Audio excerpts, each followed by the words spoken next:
Hey everyone, and welcome back to my channel. Today's video I'm going to be talking about the friend zone. If you haven't read this book, this is going to be filled with spoilers because I'm talking about how much I dislike this ending and how this book really isn't great for someone who is struggling with infertility. If you haven't read this book, you probably shouldn't watch this video yet because there's going to be spoilers like all the way through. I don't know exactly what is or what won't be a spoiler, but I don't want to be responsible for the book being ruined for you guys. And I just want to put a disclaimer out that there are plenty of people that have liked this book.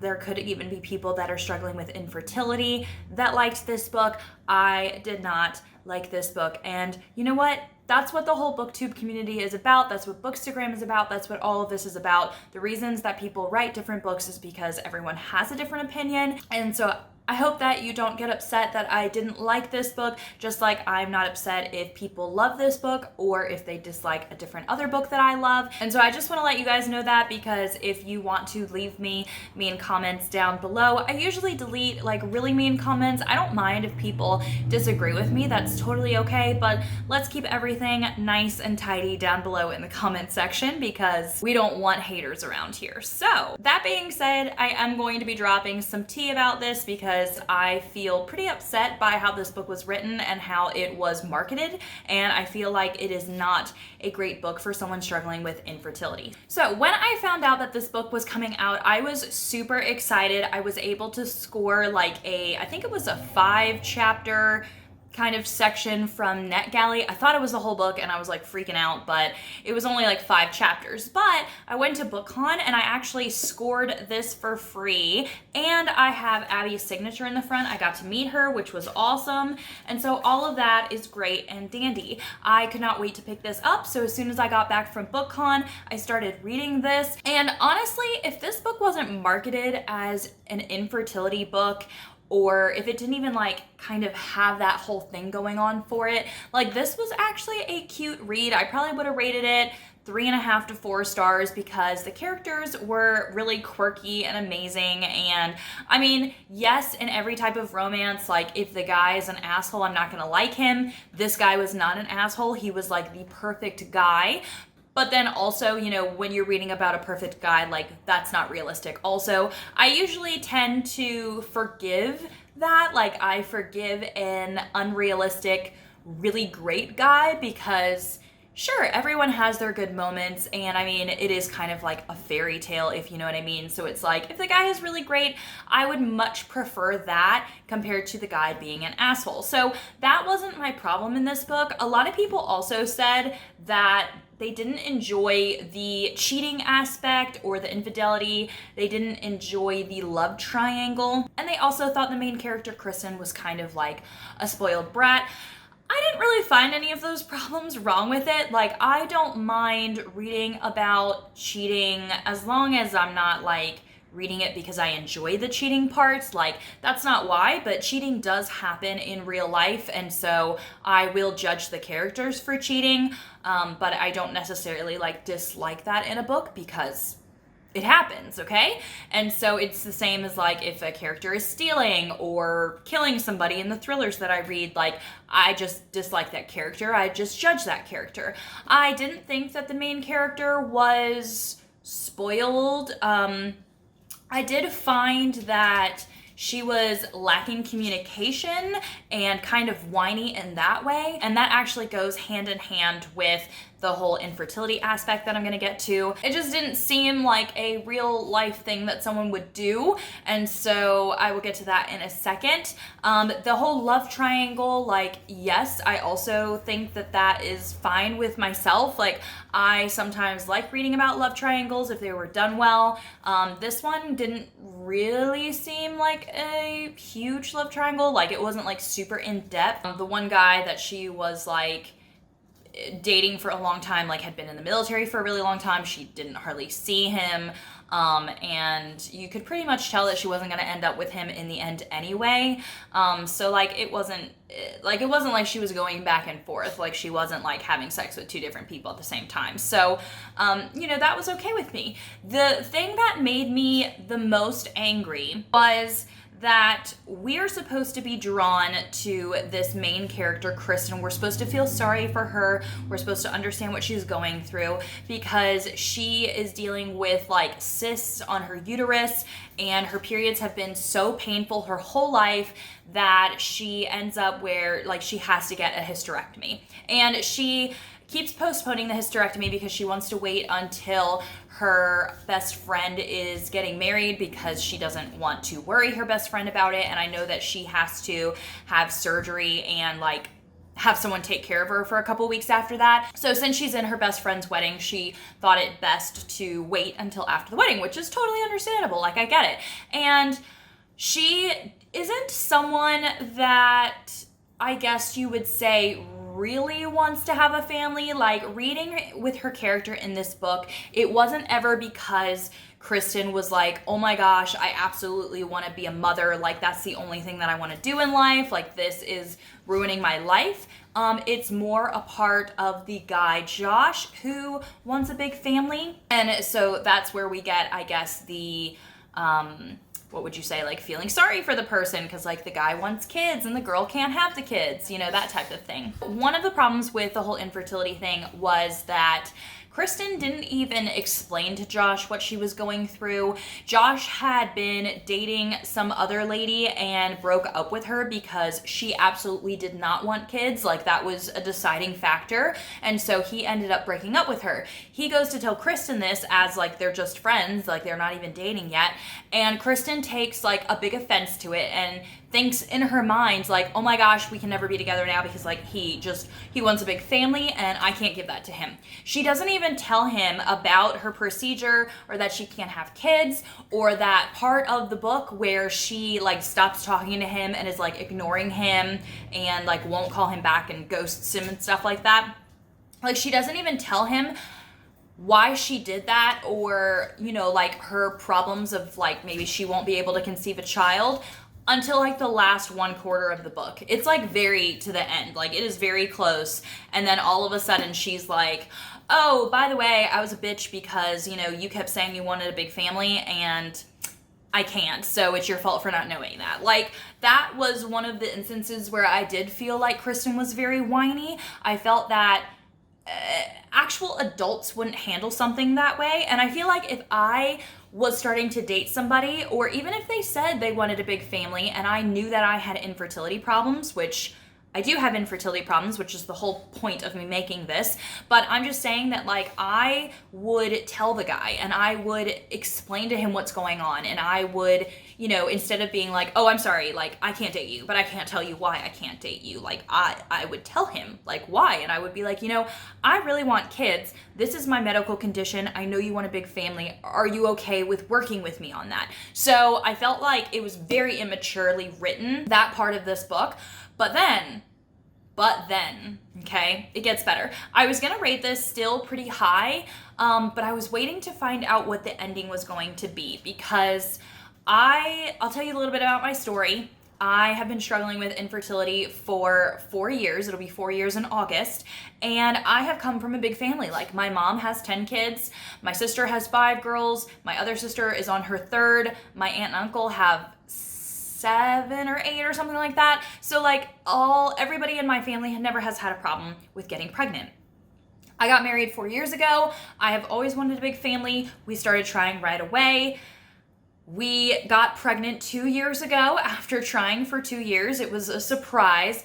I miscarried at 9 weeks. I have still been trying to get pregnant since then, which was 2 years ago. So for 4 years, I have been actively trying to get pregnant. I've never been on birth control. I've never tried not to get pregnant. And we had 1 miscarriage, which who even knows why I miscarried. So reading the ending was the fact that she had to put off her hysterectomy because her best friend's almost husband died. Okay, that was a very sad part of the story. So she put off her hysterectomy. When she goes to actually go get her surgery, she had taken blood work or something like that. She finds out that she is 4 months pregnant. She ends up having a child. And the thing that like irritates me the most is that it even says in the book that they only had sex once without a condom, and that was the time that she got pregnant. That already pissed me off when she wrote about how, oh, we're not going to use a condom this time,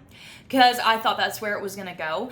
And yes, I know that happens for some people, but let me just tell you, if you're struggling with infertility, you are probably not the person that's going to get pregnant the one time you don't use a condom, okay? Because that usually isn't why someone is struggling with infertility, because it's the people that aren't struggling that like have sex once and get pregnant, not the people that are constantly trying to have a baby, okay? That really irritated me, that this book is marketed as an infertility book, and then in the end the character has sex once without a condom and bam, gets pregnant. Like, reading that, and you know, it was fine, like they had their child, she did have to get a hysterectomy after that, so they are only going to have one child.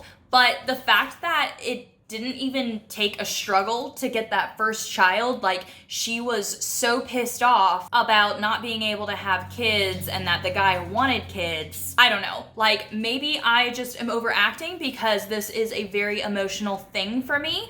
And the worst part about it is that the author writes in the back, she has an author's note, and she said that this story is based off of one of her friends who also had 2 children naturally. So she does say that you may or may not have seen your own infertility journey in these pages. The thing I realized doing research for this book, and the truth you might already know if you're going through this yourself, is that there is no universal story to tell. No 2 experiences are the same, and any measure of this challenging diagnosis is heartbreaking to endure.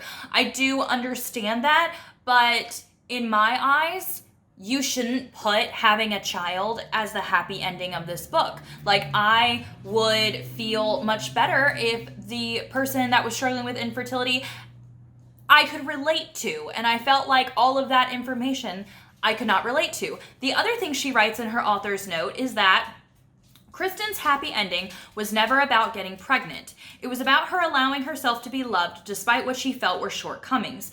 It was about her recognizing that she wasn't defined by her ability to have children and that her worth went beyond the state of her uterus. That was her happily ever after. Now, that to me is bullshit. Like, I am so sorry. I usually do not curse or do anything like this on my channel, but that author's note made me feel even worse than I had felt reading the ending. For her to say that having a child isn't the happy ending, and I know we're just talking about characters here, but for a lot of people that are dealing with infertility, having a child is my happy ending. Like, that is the whole point of me trying to get pregnant, and for me going through all the emotions of maybe taking hormones and doing IVF and spending the money for all that, is to have a child. Like, women have uteruses because they're carrying children. Yes, I would love for my uterus to work. Yes, I would love for that to be my happy ending. So I just feel like this book should not have been marketed as infertility, or a lot more research should have gone in, and maybe she should have studied how actual women with infertility feel if they don't get their child. Because to me, sure, anybody can look back on their infertility journey and say, oh yeah, that was hard, but I have my child now. Like, I understand that I will probably feel different when and if I do get pregnant, because then you have your child and you can look back and be like, oh, if only I knew to be patient. If only I knew that I was gonna get pregnant in this year or have this child in that year.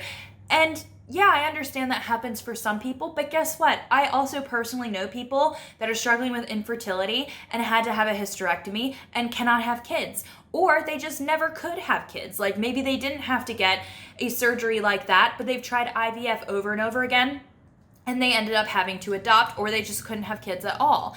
And so I wish that that was the story that was portrayed, because, you know, here I am still not having my child, and to read a book that I think that I'm going to relate to, and for them to have sex one time without a condom and boom, get pregnant, that doesn't feel like an infertility story to me.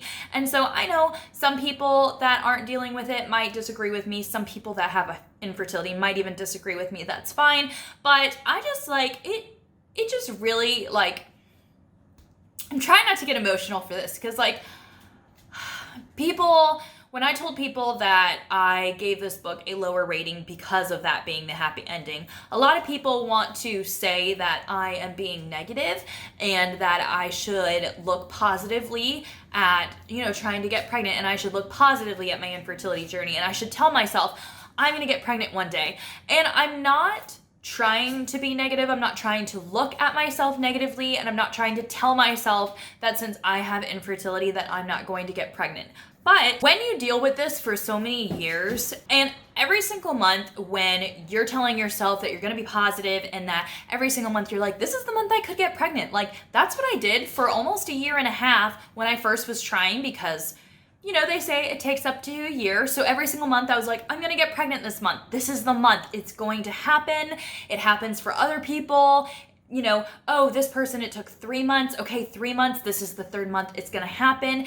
And after doing that for so long and getting your period month after month after month, and other people getting their positive pregnancy tests and doing their pregnancy announcements and all of that kind of stuff, it's almost like my emotions were just all over the place, because I was like, I'm going to get pregnant. And then I would get my period and I would be really upset. And then I would be like, okay, period's over. Let's try again. This month is going to be amazing. And I would be so gung-ho, and I would be like, this is the month. I would think that I had all of the pregnancy symptoms. I would be like, my hair's growing longer. Like, I read that that's a pregnancy symptom. I'm probably pregnant. And then you would get your period again. And then you would be sad. And after doing that for about a year and a half, like, I got very depressed about everything. And so I had to tell myself that I wasn't going to be so positive every single month, that I wasn't going to think I was pregnant every single month, and that I had to be okay with the fact that I might not get pregnant naturally, that I might have to seek out more help, that I might have to spend money to do it, that it might take a lot longer. And so I don't appreciate when people say to me that like, oh, it's gonna happen eventually, or oh, you just have to look at the positives, because it just might not happen, okay? And looking at the positives all the time makes it a lot harder to be disappointed every month. And so I've been a lot better over the last couple years, where instead I just kind of, I try and be happy for other people. It is really hard to see all those pregnancy announcements. But the last couple of years, I just try and be kind of more like monotone. Like, I'm not trying to be a very negative person, but I do want there to be more outreach for infertility, and I wish more people would talk about it. And so I was just disappointed that this book didn't talk about infertility the way that I thought, because it just felt like almost being judged at the end with the author's note that like I shouldn't think that having a baby is my happy ending. I shouldn't think that this story, having a baby, was a happy ending. I do want to say though that I do have a really great infertility book that I love, and it's All Your Perfects by Colleen Hoover. So if you've watched this whole video up until this point and you are struggling with infertility, this is the book that I think everyone should read that is dealing with infertility, because Colleen Hoover, this doesn't have a perfect ending, and I love that. I love that she did this. This whole entire book, I sat and cried throughout this whole entire book, and I said, this is exactly how I feel. Oh my gosh, like, this whole entire book, I felt like Colleen Hoover was in my mind and just knew everything that I had ever felt about. And this deals with like an actual marriage and how the marriage can fall apart without you even meaning for it to, dealing with infertility. And I dealt with that when I first was struggling. And so now, like, my husband and I, we communicate a lot better. And since I'm not having like my infertility journey like take over my marriage, I'm looking at, I'm having more fun. I'm keeping myself busy and not just thinking about being pregnant all the time. But like, this book is amazing. It's my all-time favorite book, and I'm about to reread it again during Romance-a-thon. And so I just want to shout out this book if you are dealing with infertility. And you know what? If you know of any other books that have that infertility aspect in it, I would love to read more about it. Like, I love reading about characters that are dealing with what I'm dealing with. And so that's why I love this book so much, and that's why I was disappointed in the friend zone. Like I said, you can definitely leave your comments down below. Just please don't leave hateful comments because I will most likely delete them. But you can totally tell me how much you love the friend zone, and you know, I would definitely read something by Abby in the future. I loved her writing style, and I think her characters were amazing. I just don't think that the portrayal of infertility was the right one in this book, and so I think that is all that I wanted to say in this video. Thank you if you've watched to the end. I'm sorry that there were a couple times that I lost my emotions, but I want to thank you all for watching, and thank you for being my subscribers. I hope that you enjoyed this video, and I will see you all in another video. Bye, everyone.